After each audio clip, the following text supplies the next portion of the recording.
किसी से नहीं कहना कि दुख क्या है, बस इतना करना कि किसी मंदिर में अगर पूजन करने जा रहे हो, आप जिस पाठ को कर रहे हो, जो पाठ आप करते हो, हमें ये भी नहीं कहना कि तुम शंकर का पाठ करो, हम तो ये भी नहीं कहेंगे कि शिव कवच करो, हम ये भी नहीं कहेंगे कि तुम हम बताएं वो वाला पाठ करो। तुम तो जो पाठ करते हो, तुम जो स्मरण करते हो, जो तुम मंत्र जाप करते हो, जो तुम नाम जाप करते हो, तुम्हारी मर्जी, तुम जो जपते हो, बस उस जप के समय पर कटोरी में, गिलास में, तांबे के पात्र में, पंचपात्र में जल हो और उस जल का आचमन, उस जल का सींचन दुकान पर, घर पर रोज करना प्रारंभ कर दो। आधे से ज्यादा तुम्हारी तकलीफ, आधे से ज्यादा तुम्हारा कर्जा, आधे से ज्यादा तुम्हारा दुख तो भगवान यूं ही समाप्त कर दे। यूं ही हम जल कौन सा सींचते हैं, भगवान अपनी दुकान पर पानी कौन सा छोड़ते हैं, अपने घर पर जल कौन सा सींचते हैं? जब मटके में से भर कर लिया है, कुंड में से भर कर लिया है, अपने घर में नल में से भर कर लिया है, और वो पानी लाने के बाद में अपन सब दूर छीट दिया। अपन वो वाला पानी कभी नहीं छीटते जो रखा है, जो आराधना के लिए रखा है, साधना के लिए रखा है, जो भगवत स्मरण के लिए रखा है, हमने वो नहीं छीटा। हम तो भर कर लाए और छीट दिए। अरे भाई, बहुत दुख है, बहुत तकलीफ है, बहुत कष्ट है, कहीं मत भटको। जिससे तुम्हारी अच्छी पटे उसका स्मरण कर कर, उसका भजन कर कर, उसका कीर्तन कर कर, उसका नाम जाप कर कर। हम तो ये भी कहते हैं कि तुम जो भजन कर सकते हो, तुम जो स्मरण कर सकते हो, तुम्हारी चित्तवृत्ति में जो अच्छा हो तुम वो करना। हम भी बताएं तो भी मत करना। तुम्हें अच्छा लगे तो करो, नहीं लगे तो तुम जो कर रहे हो बहुत अच्छा करो, तुम उसको जप।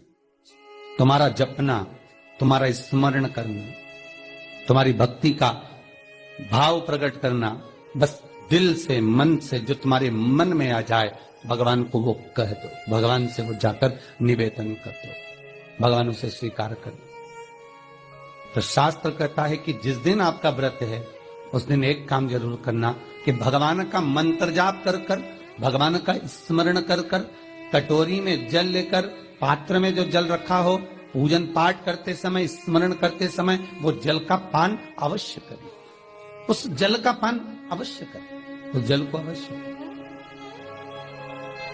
क्या होता है जल का पान करने से? शिव महापुराण की कथा कहती है, चाहे आप हनुमान चालीसा पढ़ें, चाहे आप राम रक्षा स्तोत्र पढ़ें, चाहे आप देवी कवच करें, चाहे आपकी मर्जी पड़े, जो पाठ पूजन करें, बस एक निवेदन है, पूजन पाठ करते समय एक कटोरी में, तांबे के कलश में, एक गिलास में जल अपने नजदीक में जरूर रखें। क्या होगा उससे? आप जितना पाठ करेंगे, आप जितना पूजन कर रहे हैं, आप जितनी आराधना कर रहे हैं, आप जितनी साधना कर रहे हैं, आप जितना तप कर रहे हैं, आप जितना हनुमान चालीसा, दुर्गा चालीसा, राम रक्षा स्तोत्र, यमुना अष्टक, गोवर्धन चालीसा, जो भी आप जप रहे हैं, जो भी आप सर्वोत्तम जी का पाठ करें, आप जिस भी पाठ को कर रहे हैं, उस पाठ को करते समय अगर जल तुम्हारे पास में रखा हुआ है, तो तुमने जब पाठ किया तो उसका जो तात्विक अंश है वो जल के अंदर जाएगा, और वो जल जब हम ग्रहण करेंगे तो हमारा जीवन आनंदित हो जाए। पहले के संतों को उठाकर देखिए, पहले के साधुओं को उठाकर देखिए, पहले के तपस्वियों को उठाकर देखिए। साधु सन्यासी तपस्वी जहां पर तप करते थे, उनके पास में कमंडल में जल रखा रहता था, उनके कमंडल में जल होता था। उन्होंने कमंडल में से जल लिया, श्राप दे दिया, उन्होंने कमंडल में से जल लिया, आशीर्वाद दे दिया। तो कई शास्त्र, कई विद्वान कहते हैं कि उस सन्यासी का तप बल इतना प्रबल था कि उसके मुख से जो निकलता था वो हो जाता था।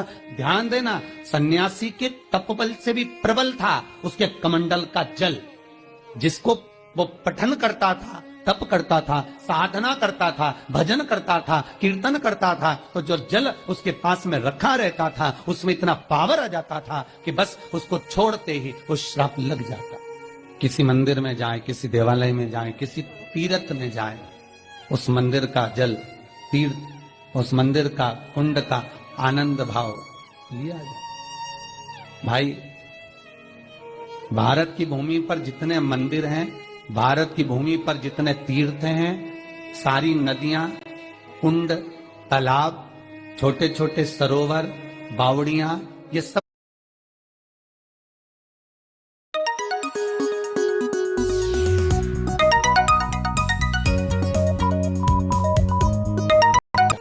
किसी मंदिर में जाए, किसी देवालय में जाए, किसी तीर्थ में जाए, उस मंदिर का जल, तीर्थ, उस मंदिर का कुंड का आनंद भाव लिया जाए। भाई, भारत की भूमि पर जितने मंदिर हैं, भारत की भूमि पर जितने तीर्थ हैं, सारी नदियां, कुंड, तालाब, छोटे छोटे सरोवर, बावड़ियां, ये सब मंदिर के पास में ही क्यों बनवाए गए? ये कुंड, ये बावड़ियां, ये तालाब, ये सरोवर, ये कुएं, ये सब मंदिर के करीब में, तीर्थ के करीब में क्यों बनाए गए? उसका कारण केवल इतना है। और क्यों इतने पवित्र होते हैं? क्योंकि वहां भजन करने वाला, वहां साधना करने वाला, वहां स्मरण करने वाला, वहां कीर्तन करने वाला, वहां मंत्र जाप करने वाला, वहां नाम जाप करने वाला जब जप करता है, साधना करता है, पाठ करता है, तो उसका तेज पुंज उस जल में चला जाता है। उस जल का पावर इतना प्रबल होता है कि जीव अपने आप कल्याण हो जाता है। मात्र स्नान से, मात्र पूजन से, मात्र तर्पण से, मात्र आचमन से। शिव महापुराण तो यहां तक कहती है कि आप शंकर भगवान को जल चढ़ाएं, थोड़ा सा जल पात्र में रख लें। जहां पूजन कर रहे हैं, जब थाली से पूजन,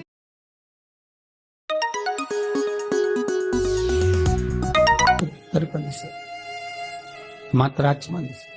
शिव महापुराण तो यहां तक कहती है कि आप शंकर भगवान को जल चढ़ाएं, थोड़ा सा जल पात्र में रख लें। जहां पूजन कर रहे हैं, जब थाली से पूजन, पहले सबसे पहले तो जल ही चढ़ाओगे ना, जल चढ़ाने के बाद उस पात्र को रख लें। थोड़ा सा पानी उसमें बचा लें, 2-4 बूंद, 8 बूंद, 15 बूंद, 20 बूंद, 1 चुलो, थोड़ा सा। भगवान शिव की आराधना करी आपने, दिया बत्ती करा, पूजन करा, आराधना करी, मंत्र जाप करा, घंटी का नाद करा, और भी लोग आए, उन्होंने भी भगवान का नाम लिया। जब घर की ओर प्रवेश करें, पूजन की थाली जब लेकर चलें, तो जो कलश में जल हो उसका आचमन कर लें या अपने ऊपर छीट लें, उससे सुख का अनुभव होता है। स्कंद पुराण कहती है मनुष्य के जीवन के दुख को समाप्त करने में जल की परिभाषा प्रबल है। पहले के जमाने में बच्चों को डराते थे तो कहते थे बाऊ हुआ है। आज के जमाने में सासों को डराना हो तो कहते बहू आई, अभी तो गई थी, कहां से आ गई, मायके गई थी, वापिस आ गई। लोगों को बहू से भय होने लगा। और मेरा निवेदन है, बहू से भय नहीं होना चाहिए, बहू से प्रेम होना चाहिए। वो अपना घर परिवार सब छोड़कर आपके लिए आई और आपको उसका सम्मान करना चाहिए। और बहुओं से निवेदन है, जिस मां ने पूरी जिंदगी जोड़ा है, संपदा को संजोया है, वो तेरे लिए संजोया है, तेरे को देकर जाए। दुख ना मना, जीवन को सुखमय, आनंदमय। परिवार में प्रेम होना चाहिए, लक्ष्मी अपने आप खिंच कर आती है। जिस परिवार में प्रेम नहीं होता, क्लेश बड़ा मचता है, अपनी अपनी सब सोचते हैं, वहां लक्ष्मी नहीं आती है।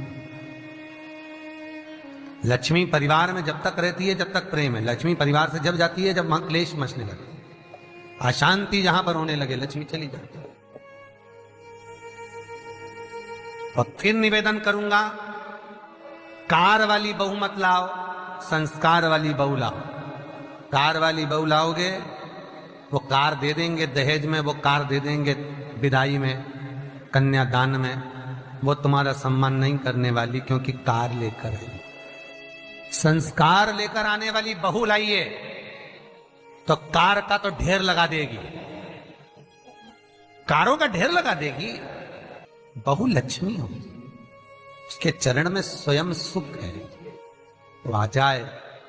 और बहुओं से भी निवेदन है, जीजियों, अरियो बहुरानियों, तुमसे